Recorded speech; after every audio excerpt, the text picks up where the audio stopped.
L'Équateur est une terre de contrastes. La cordillère des Andes, jalonnée par certains des plus hauts volcans du monde, traverse le pays du nord au sud à plus de 6000 mètres d'altitude. De part et d'autre de cette chaîne montagneuse, hauts plateaux aux sommets enneigés, littoraux sauvages aux eaux turquoises et forêts amazoniennes forment une mosaïque de paysages uniques au monde.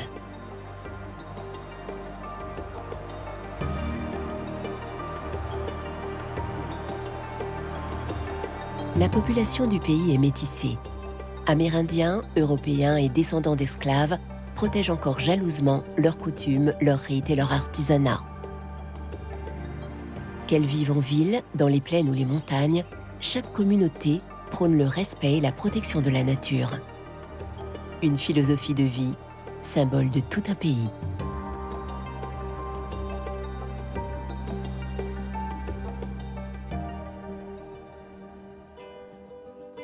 L'Équateur est l'un des plus petits pays d'Amérique latine. Il partage ses frontières avec la Colombie au nord et le Pérou au sud. En 1736, une expédition française, mandatée par l'Académie des sciences, est envoyée en Équateur afin de valider la théorie selon laquelle la Terre possède une forme ovoïde.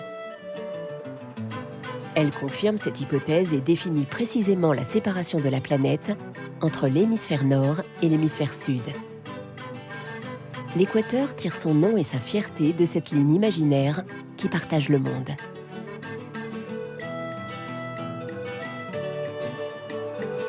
À quelques kilomètres au sud du parallèle, s'étend la capitale du pays, Quito.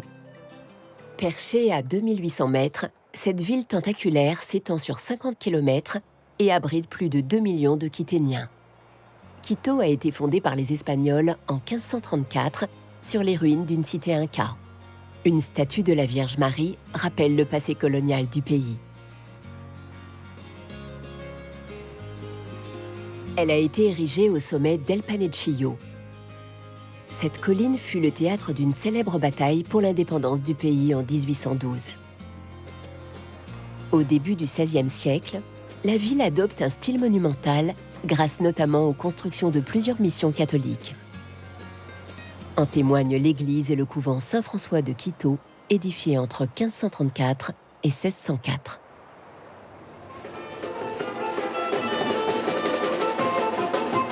Après l'indépendance en 1822, Quito devient rapidement l'épicentre économique du pays. Au XXe siècle, la société équatorienne est presque exclusivement rurale. Mais la découverte du pétrole et de minerais précieux dans les années 1970 change radicalement la face du pays et la vie de ses 16 millions d'habitants. Le boom pétrolier provoque un exode rural. Les campagnes se vident au profit des grandes villes.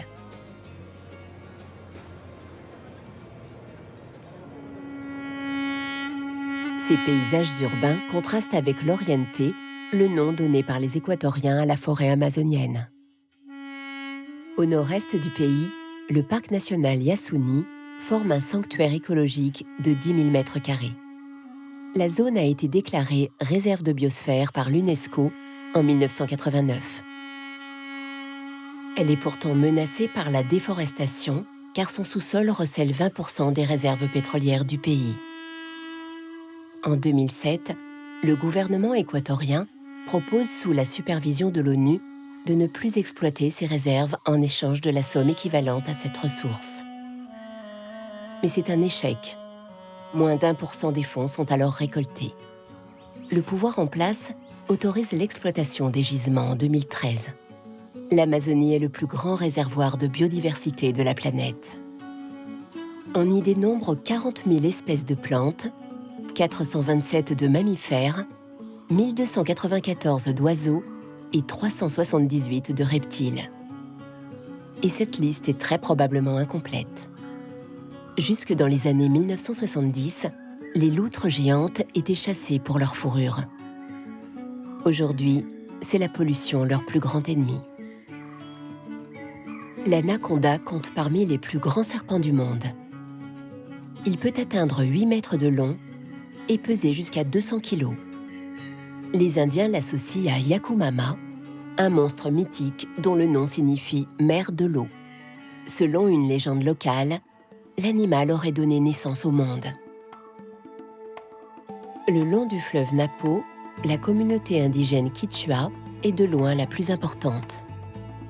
La voie fluviale est aujourd'hui encore le principal moyen de communication. Cet axe est aussi devenu une artère essentielle pour les compagnies pétrolières installées dans la région. La manne financière générée par cette industrie a désenclavé les communautés et permis le développement du commerce. Il n'y a pas si longtemps, aucun produit de consommation n'arrivait jusque-là.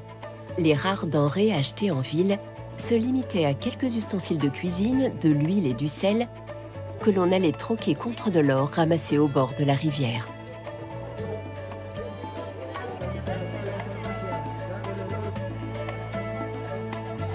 Les Indiens ne portaient pas de chaussures et la mode vestimentaire était bien loin des préoccupations quotidiennes.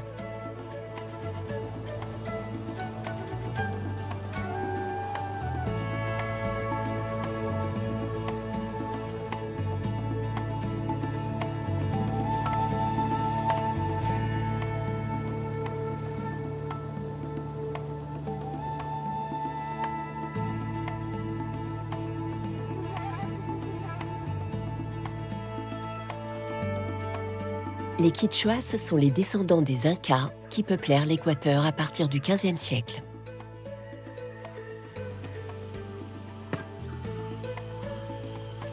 Le terme Quichua désigne également la langue que les Amérindiens ont définitivement adoptée sous l'influence des colons espagnols. Elle a été promue au rang de lingua générale par les conquistadors pour servir d'outil de communication et d'évangélisation. Chaque famille qui vivait autrefois de la cueillette, de la chasse et de la pêche cultive désormais sa chacra. Un petit lopin de terre défriché où poussent essentiellement des bananes et du manioc. La machette est l'outil dont on ne se sépare jamais dans la forêt.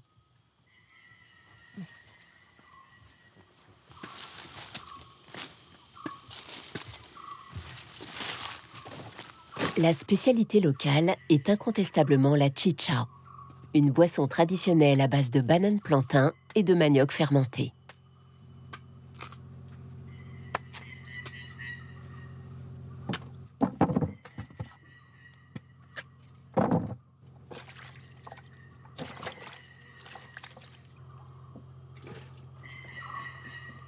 Après avoir été soigneusement épluchés et lavés, les bananes et le manioc sont cuits à l'étouffée sous une feuille de bananier.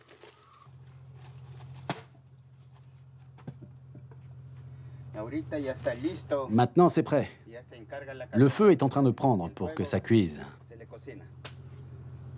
La chicha des Amérindiens d'Amazonie porte le nom de masato. Sa technique de fabrication est différente de celle des autres communautés d'Amérique du Sud.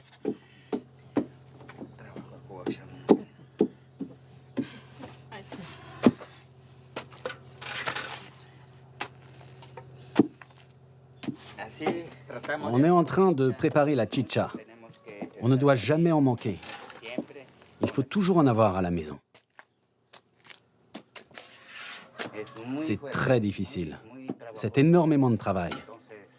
Donc la femme doit avoir quelqu'un avec elle pour l'aider.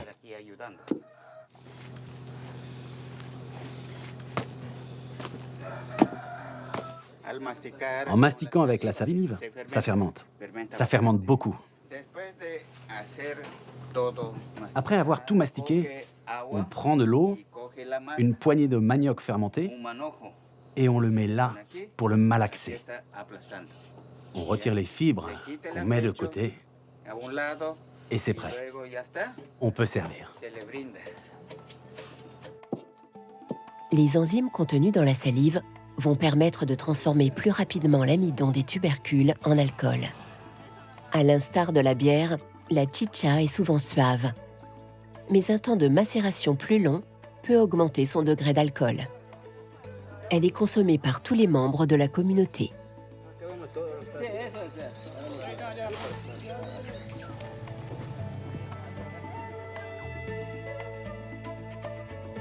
Une fois par mois, tout le village se réunit pour parler des affaires économiques, politiques et sociales. un mode de fonctionnement où toutes les décisions sont prises de manière collégiale et à l'unanimité.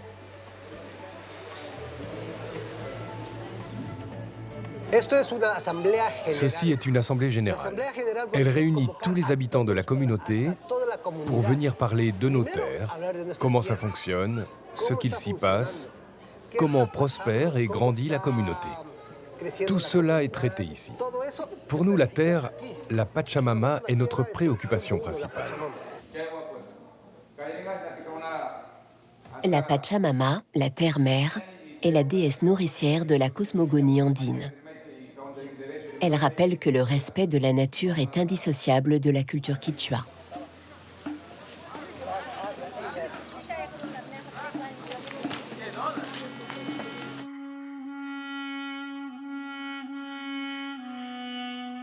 Pour se protéger de la tentation des revenus du pétrole, nocive à cette terre sacrée, la communauté Anyangu a parié sur les atouts naturels du parc. Elle s'est lancée dans l'écotourisme. 2 hôtels de luxe ont été construits au bord de l'eau. Autosuffisants et en harmonie avec le site, ils offrent aux visiteurs une immersion totale au cœur de la forêt amazonienne. Les Quichuas s'engagent à préserver la nature, l'entraide collective et le respect des identités culturelles.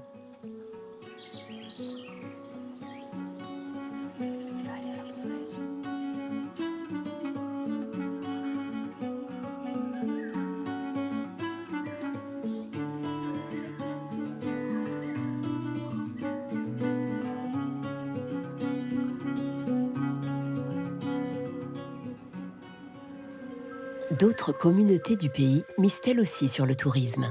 À San Clemente, au nord de la capitale, des familles ont fait le choix d'ouvrir leurs maisons aux visiteurs étrangers.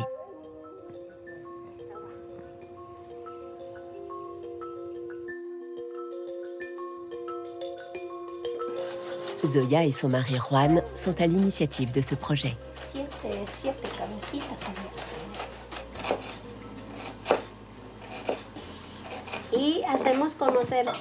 Nous faisons connaître tous nos produits et tout ce que nous avons ici.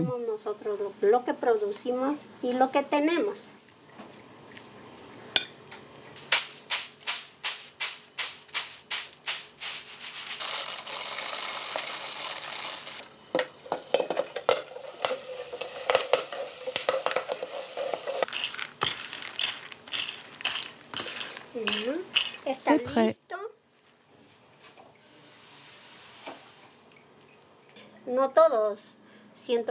Tout le monde n'est pas impliqué dans ce travail avec les touristes.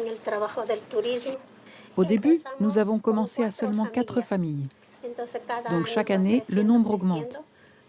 Aujourd'hui, on peut recevoir jusqu'à 150 personnes, réparties dans toutes les familles d'accueil.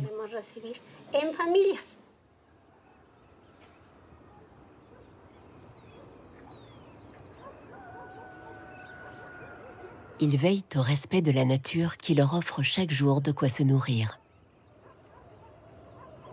Zoya et Juan partagent leur quotidien, leur culture et leurs spécialités culinaires.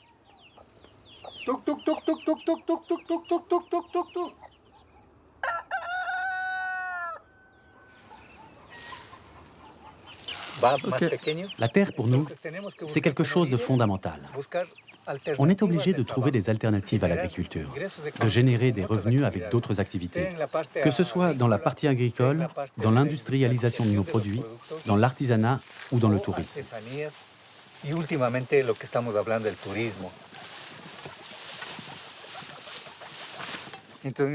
Du coup, nous sommes en train d'essayer d'attirer les gens d'Europe, d'Amérique du Nord. En fait, on partage notre vie, notre culture, notre nourriture.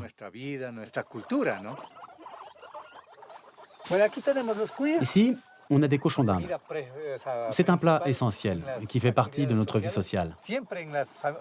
À l'occasion des fêtes traditionnelles, on mange toujours du cochon d'Inde avec des patates.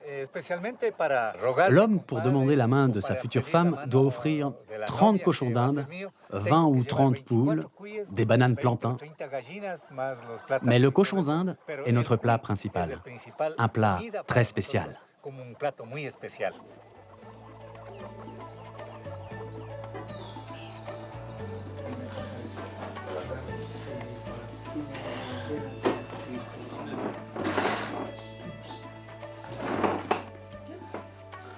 Bon appétit.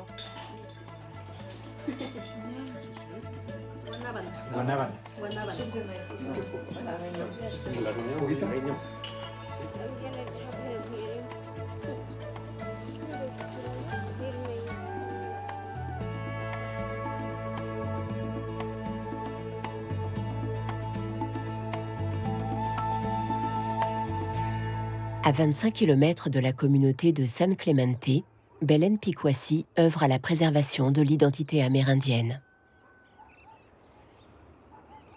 Entourée de sa famille, elle confectionne des chapeaux de feutre traditionnels. Son atelier artisanal est l'un des derniers du pays.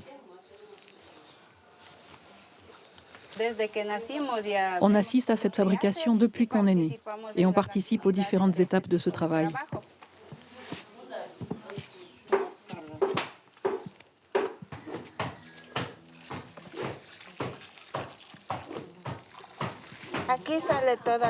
Ici sort toute la graisse et la saleté de la laine.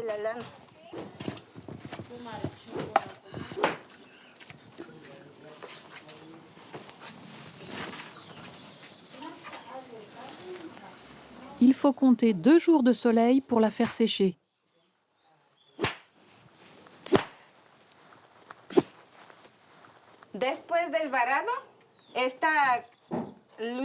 Après l'avoir battue, Lucia trie chaque morceau de laine en fonction de sa qualité.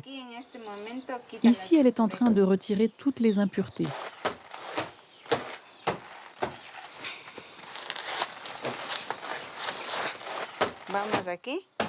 On se met là. Ma maman Genoveva commence à donner sa forme à un chapeau.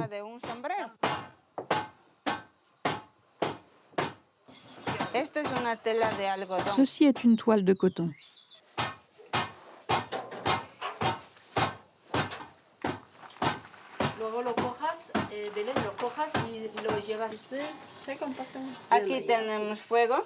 Ici, on a le feu, une planche en bronze.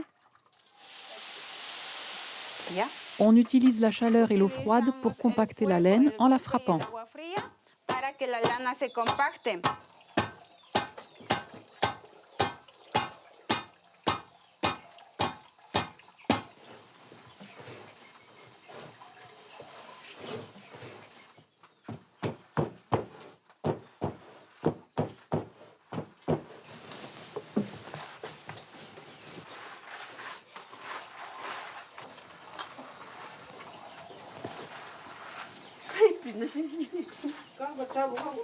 Ces chapeaux sèchent en général en 4 et 5 jours en plein soleil.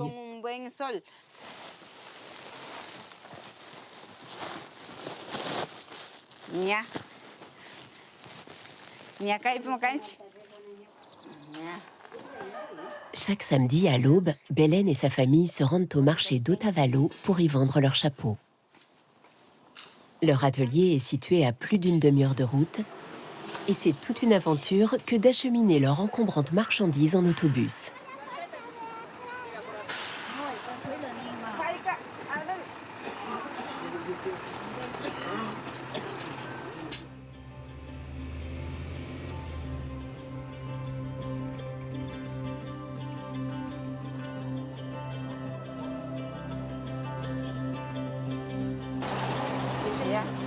Elles terminent leur périple à pied jusqu'à l'emplacement qui leur est réservé. Otavalo est une ville très appréciée des touristes. Elle tire sa notoriété des nombreux artisans locaux spécialisés dans le tissage.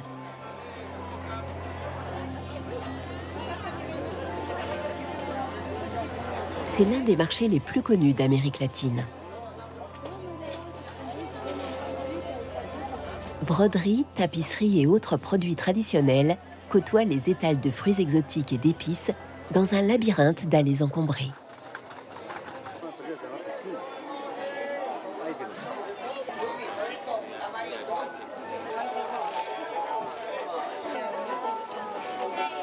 C'est une symphonie d'odeurs et de couleurs.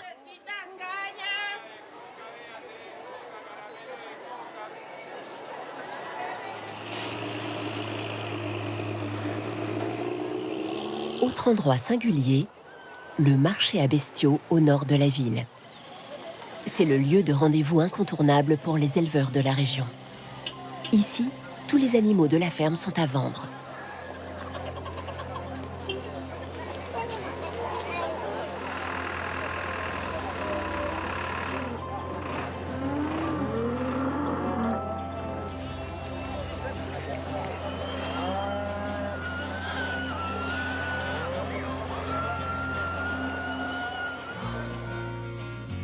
Loin des hauts plateaux de la Sierra, un autre animal s'épanouit sur les contreforts de la cordillère des Andes. Le lama. Longtemps utilisé comme animal de bât pour transporter de lourdes charges à travers les vallées inhospitalières andines, il est désormais remplacé par les moyens de locomotion modernes.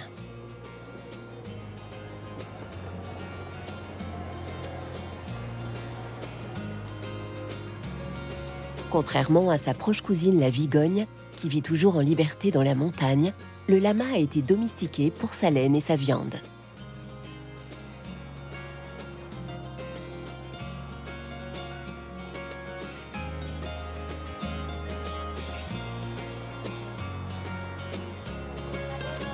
Les habitants de la province du Chimborazo se sont tournés vers ce type d'élevage pour diverses raisons.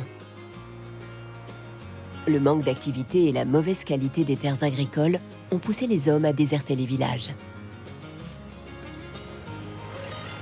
La plupart sont allés chercher du travail dans la ville voisine de Riobamba ou à Quito. Dès lors, au pied des pentes abruptes de la cordillère des Andes, les femmes et les enfants se sont organisés pour survivre. Plusieurs projets ont vu le jour. Ateliers de confiture, fromagerie et bien sûr, élevage de lamas.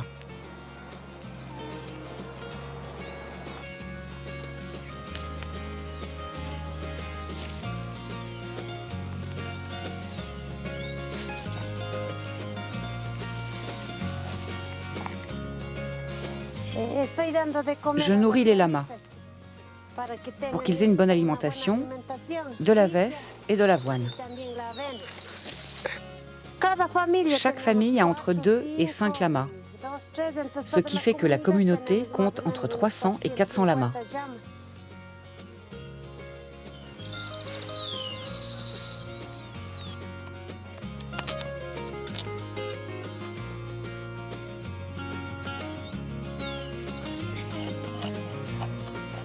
Connue en Europe pour ses qualités sucrantes, l'agave constitue également un excellent fourrage pour le bétail.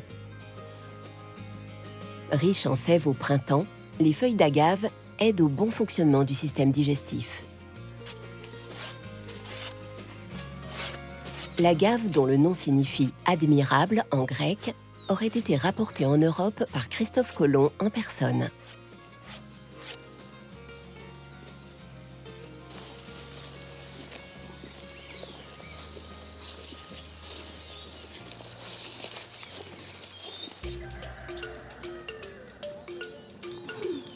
Le principal produit issu de l'élevage du lama est la laine, celle qui possède les fibres les plus fines et la plus prisée et la plus chère. 2 kilos vont sortir, parce qu'il n'a pas beaucoup de laine. C'est avec ça qu'on va tricoter les gants, les bonnets, tout ce qui touche la peau, avec la laine la plus fine. Et on tisse aussi des écharpes, des pulls.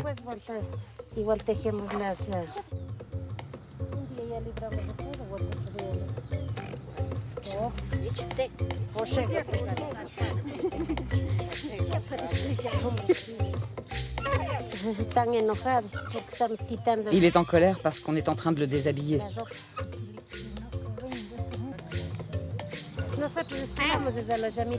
Nous tondons les lamas une fois par an. C'est pour ça qu'on doit faire attention à ne pas gaspiller la laine, parce qu'on n'en a pas beaucoup.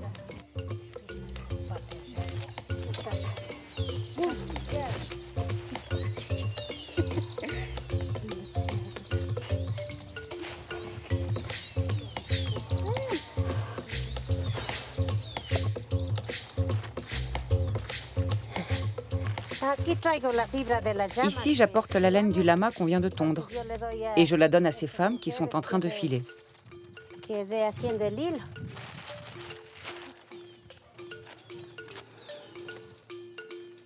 D'abord, il faut aérer la laine afin de pouvoir la filer rapidement, sortir les impuretés et rendre la fibre la plus douce possible.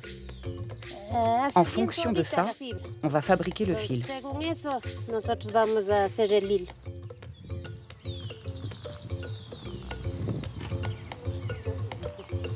Les femmes participent désormais pleinement à la vie économique du village. Elles ont créé une activité artisanale où chacune occupe un rôle bien précis.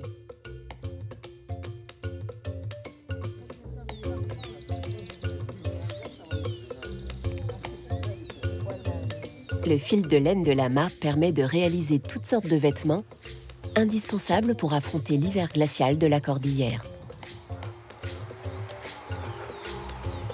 Leurs créations sont vendues dans la boutique du village, comme ce pull d'une valeur de 40 €.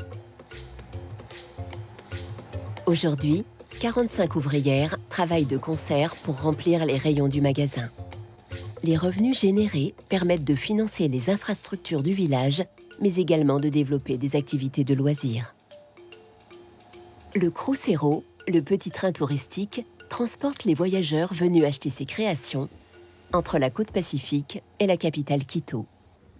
Pour eux, la communauté a également créé un restaurant, le seul en Équateur à cuisiner de la viande de lama. Une viande rouge réputée plus saine et plus nourrissante que les autres. Riche en protéines, elle est surtout très faible en matière grasse.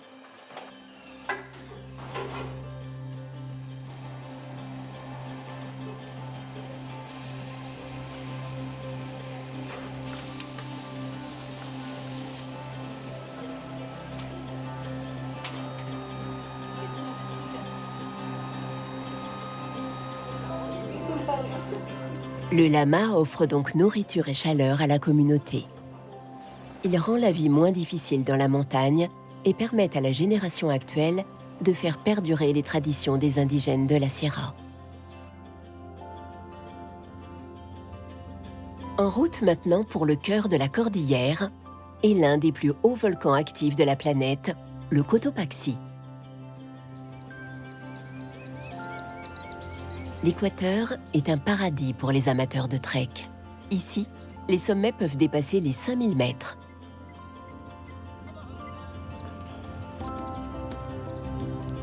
Peu de pays offrent une telle concentration de volcans.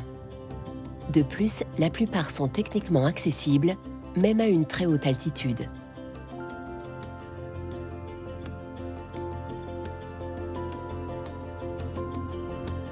Il est cependant nécessaire de bien s'acclimater. Il faut se préparer physiquement et passer plusieurs nuits en altitude. Pour cela, des refuges ont été installés dans les montagnes. Les guides descendent tous les 8 à 10 jours pour se réapprovisionner en gaz et en vivres qu'ils transportent sur des chevaux.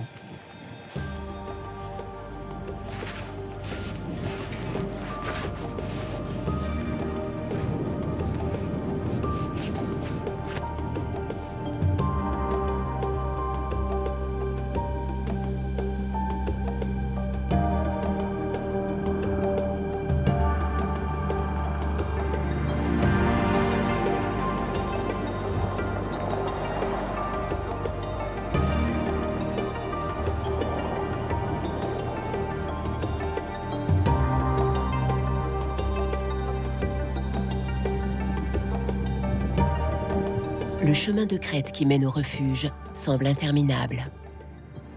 La terre sablonneuse se dérobe sous les pieds, rendant la progression difficile. Plus on s'éloigne du niveau de la mer, plus la pression atmosphérique baisse et plus l'air se raréfie. Pour compenser le manque d'oxygène, le corps doit s'habituer. Il faut compter 3 semaines d'acclimatation pour être totalement adapté à l'altitude lorsqu'on part du niveau de la mer et qu'on grimpe jusqu'à 5 ou 6 000 mètres.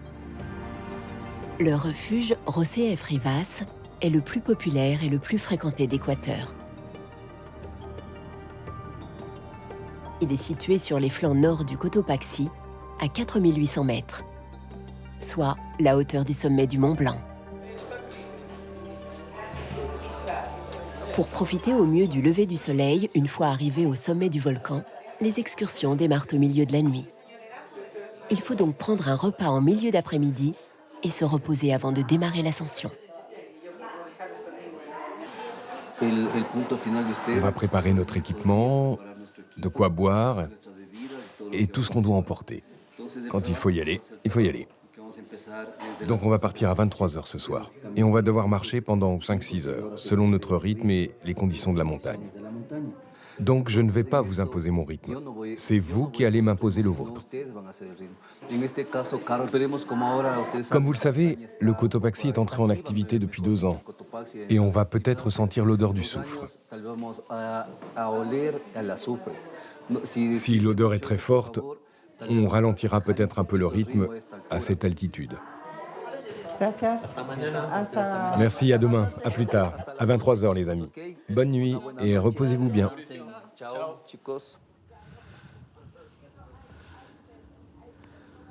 À la tombée de la nuit, rares sont les animaux à braver les températures négatives.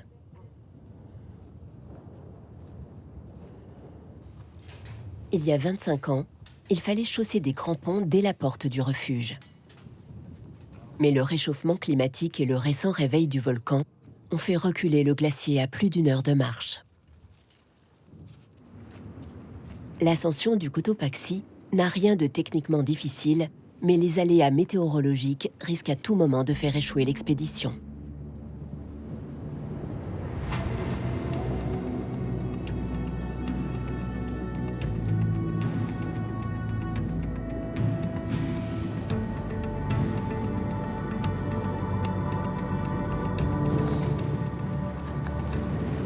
Comment allez-vous les gars? Il y a du vent! Oui, il y a beaucoup de vent. On va voir jusqu'où l'on peut monter, et sinon, il nous faudra redescendre. Le rythme est lent, les muscles brûlent et le souffle est court. Chaque pas demande un effort. Et l'odeur de soufre, de plus en plus forte, laisse croire aux grimpeurs que le sommet n'est pas si loin.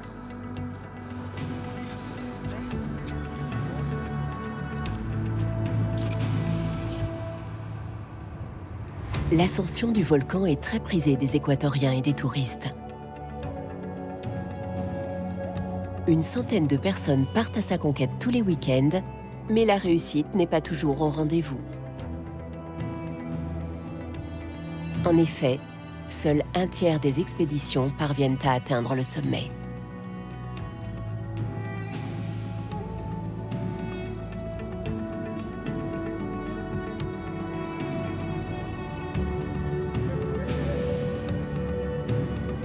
Avec ses 5897 mètres, le Cotopaxi est l'un des plus hauts volcans actifs du monde.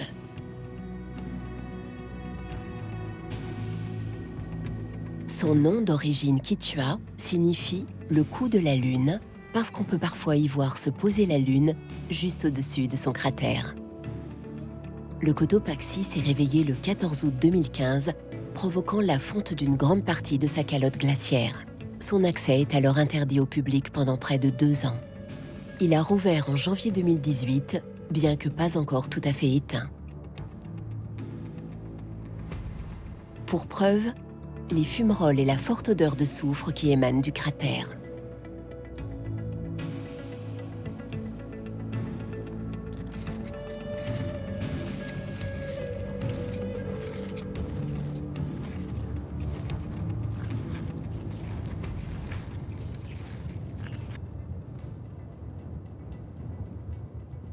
Cap maintenant sur la côte ouest du pays. Pour cela, on peut emprunter la plus longue route de tout le continent américain. La célèbre Panamericana qui relie l'Alaska à l'Argentine. En Équateur, elle prend le nom de Troncal de la Sierra. Conçue en 1923, elle traverse le pays du nord au sud en se frayant un chemin au milieu des vallées encaissées de la cordillère.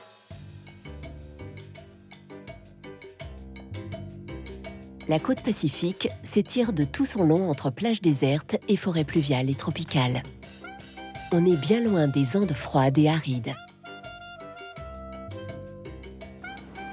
À Puerto Lopez, petit village de pêcheurs, l'activité économique se concentre sur l'eau, au rythme des bateaux qui partent et reviennent du large. La spécialité, la pêche au maigre, ou corvinas en espagnol, un poisson à la chair blanche et savoureuse très prisé des équatoriens. Il peut atteindre jusqu'à 2 mètres de long et peser 100 kilos.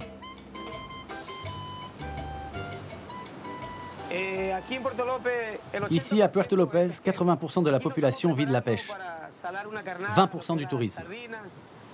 Ici, on prépare les appâts, on sale les sardines, pour demain, pour partir pêcher au large. Ceci est l'appât favori des corvinas. Sur chaque hameçon est planté un appât. Donne-moi un appât, une sardine, une entière. Dans une sardine, on en découpe 6 appâts comme ça. On l'enfile comme ça. Et c'est ce qui sert à capturer le poisson. Tous les hameçons qu'on a ici, ils doivent être équipés d'un appât pour attraper la corvina. On a 1200 hameçons.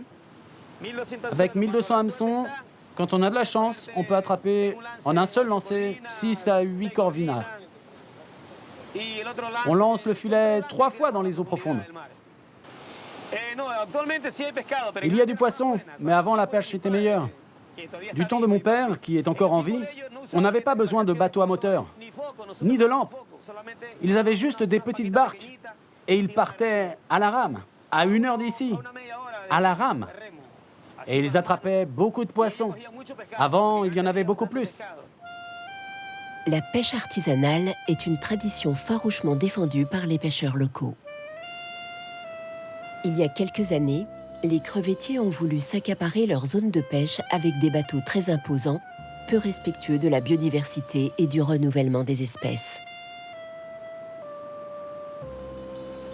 Après de grandes manifestations largement soutenues par la population, les crevettiers ont abandonné les zones de pêche côtières pour partir plus au large.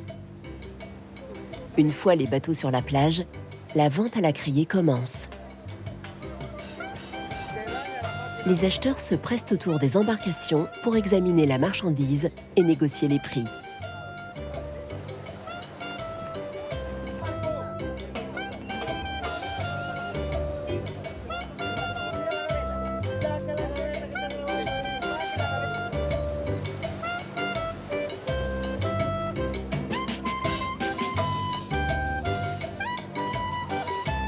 Une fois acheté, le poisson est embarqué dans des camions ou préparé sur place par des videurs de poissons.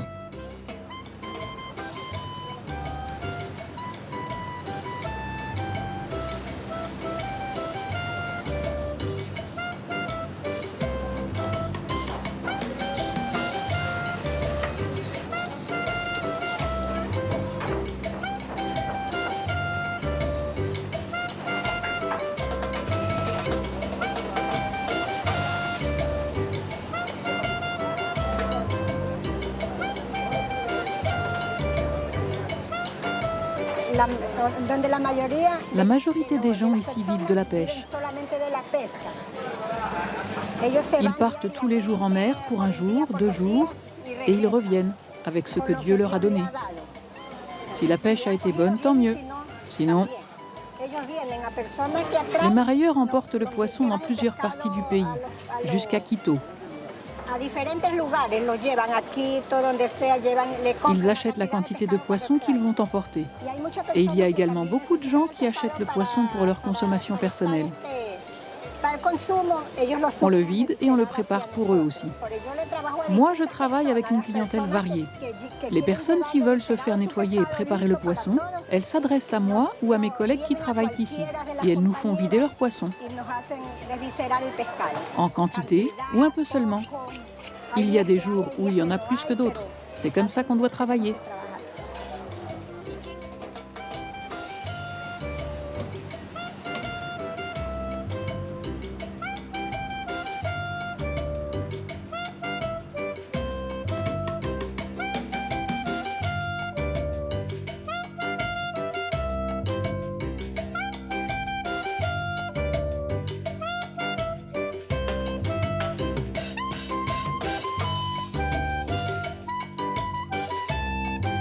le long de la côte, à 100 km au nord, citons la petite ville de Montecristi. La côte pacifique, avec son climat tropical, est l'endroit idéal pour sortir son Panama, dont la maille souple préfère la moiteur. Contrairement à ce que son nom pourrait laisser penser, le célèbre chapeau n'est pas originaire du Panama, mais bien de Montecristi. On le trouve partout sur les étals du marché de la ville.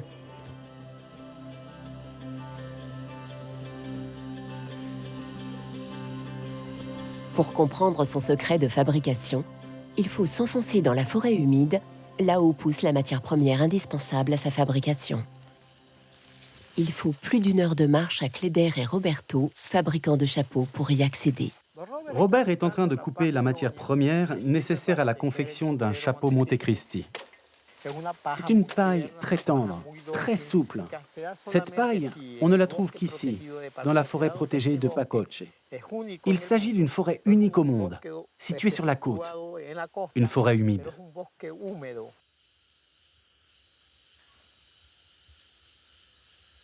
Cette paille est issue de la Carludovica palmata, une plante palmiforme.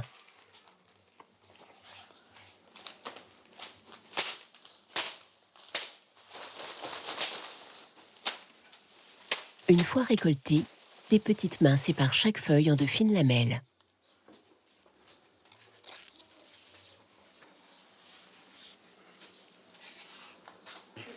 L'étape suivante consiste à cuire la paille dans de l'eau bouillante pendant 2 à 3 minutes.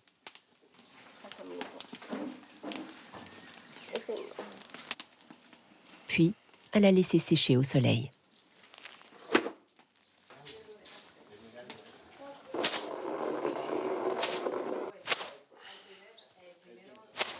Elle est ensuite blanchie à la fumée de soufre.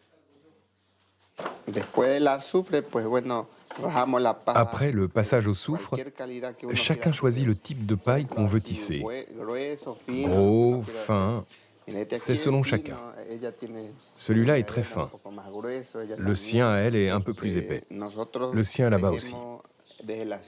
Nous tissons de 5 heures du matin jusqu'à 11h30. On se repose, on déjeune et on reprend de 14h à 18h. Et le soir, on continue encore jusqu'à 21h. Moi, ça m'abîme la vue. Oui, en ayant toujours le regard baissé. Et ça fait aussi mal aux épaules, du fait de rester comme ça toute la journée. Ça fait un peu mal. Mais une fois qu'on a appris à tisser, il faut travailler pour pouvoir vivre, pour manger. Parce que c'est le seul travail qu'il y a ici. On a fait ça toute notre vie. Ce sont mes parents qui m'ont appris à tisser. Et à toute la famille ici.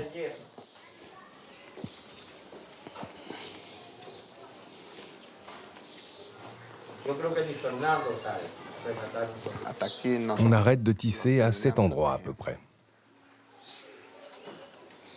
Les chapeaux de paille de Montecristi se vendent à tous les prix. On en trouve à 35 € sur les étals des marchés du pays.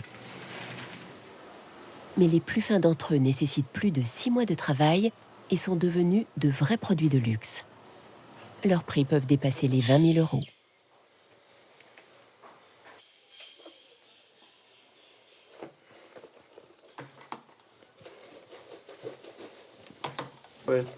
Après le travail effectué par Roberto, on commence à faire les finitions en fabriquant ce cordon ici. On regarde s'il n'y a pas d'imperfection et on s'attelle à faire le même travail à l'endroit et à l'envers.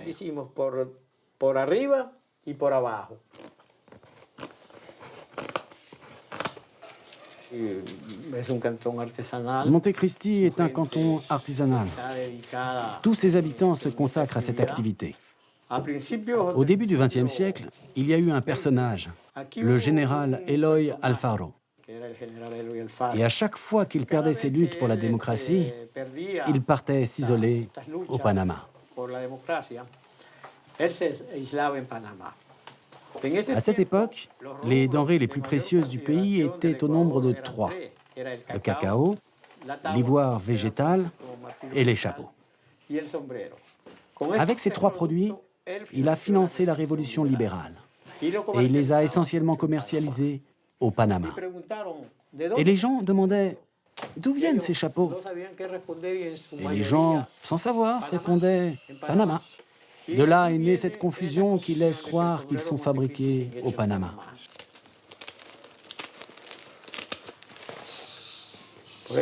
Ce chapeau aujourd'hui détient une appellation d'origine contrôlée, comme beaucoup d'autres produits dans le monde reconnus pour leur origine, comme le champagne ou le cognac.